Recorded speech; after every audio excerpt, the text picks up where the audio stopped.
Selon le recensement général de la population et de l'habitat en 2014, en Côte d'Ivoire, sur 100 femmes, 40,2% ont moins de 15 ans. La Journée internationale de la fille, célébrée le 11 octobre de chaque année, est l'occasion d'attirer l'attention collective sur le respect des droits fondamentaux des filles et promouvoir leur potentiel.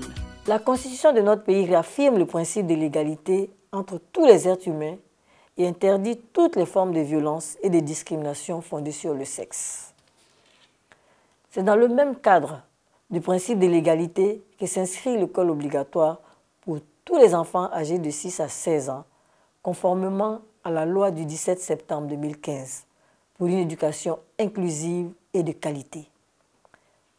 Cette politique volontariste de l'État en matière d'éducation a permis d'atteindre la presque parité au niveau du primaire et un taux net de scolarisation de 91% en 2017. Dans le cadre de la lutte contre les violences, les abus et l'exploitation, l'État a mis en place 61 plateformes multisectorielles dans plusieurs régions pour la prévention dans les cas de violences basées sur le genre. Cependant, en dépit de toutes ces actions, les violences demeurent. Nos filles ont le droit de vivre, de grandir et d'apprendre sans craindre la discrimination ou la violence, ainsi que le droit de réaliser leurs rêves et d'atteindre leur plein potentiel. La Journée internationale de la fille est donc le lieu d'en appeler à notre responsabilité collective, à la vigilance et à la mobilisation contre les auteurs d'actes de violence, parfois ignobles, et de la part des criminels et des prédateurs inconnus et parfois proches. Ramatali Bakayoko lance un appel aux défenseurs des droits des filles, aux organisations nationales et internationales, aux leaders communautaires et religieux à se joindre à elle pour des actions concertées en faveur de l'avenir des filles.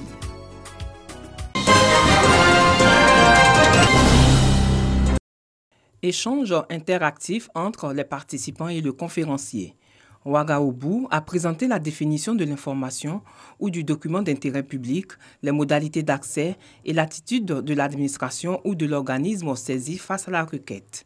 L'accès à l'information apparaît comme un outil extrêmement important dans le développement de la bonne gouvernance et tout plus particulièrement dans son aspect de lutte contre la corruption. Rejet tacite, partiel ou formel peuvent être les suites réservées à toute requête dans un délai de 30 jours, à l'exception des journalistes et chercheurs pour qui la loi dispose d'un délai de 15 jours à partir du dépôt de la requête. L'État, comme le dit la loi, a l'obligation de favoriser l'accès des informations d'intérêt public et les documents publics aux populations, aux usagers. Donc c'est pour eux un droit. De 2016 à 2019, 237 saisines ont été traitées, 17 décisions rendues et 220 requêtes ont été satisfaites. Cette tribune ne doit pas être perçue comme un espace de discussion de plus ou de trop. Son objectif est de devenir une lucarne, une opportunité qui permette à tous de saisir l'essence de l'accès à l'information, qui est de rapprocher deux partenaires, l'État et les citoyens.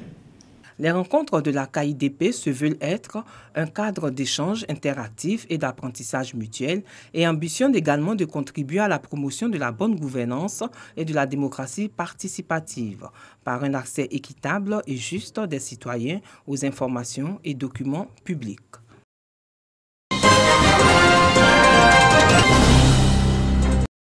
La mobilité professionnelle, conditionnalité et mise en œuvre dans l'administration publique est le thème des échanges entre les administrateurs du ministère de la fonction publique et les journalistes sur les procédures de délivrance des actes de mobilité professionnelle.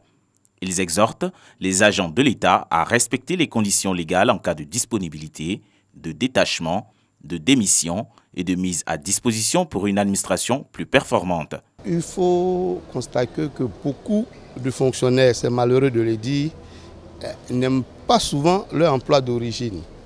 Ils souhaitent changer l'emploi pour avoir de meilleures sources de revenus. Cette mobilité-là est encadrée par un certain nombre de tests.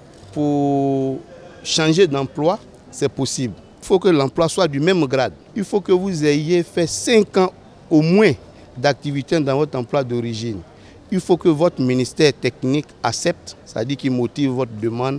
Il faut que vous prouvez que vous avez fait une formation complémentaire vous permettant d'assumer votre nouvelle tâche. Et il ne s'agit pas de voir des gens se déplacer ça et là au cours de l'année et à ne pas travailler. En faisant ce cadrage pour mieux maîtriser le flux ou les déplacements ou la mobilité professionnelle, ça permet non seulement de mettre tout le monde au travail et d'en tirer profit.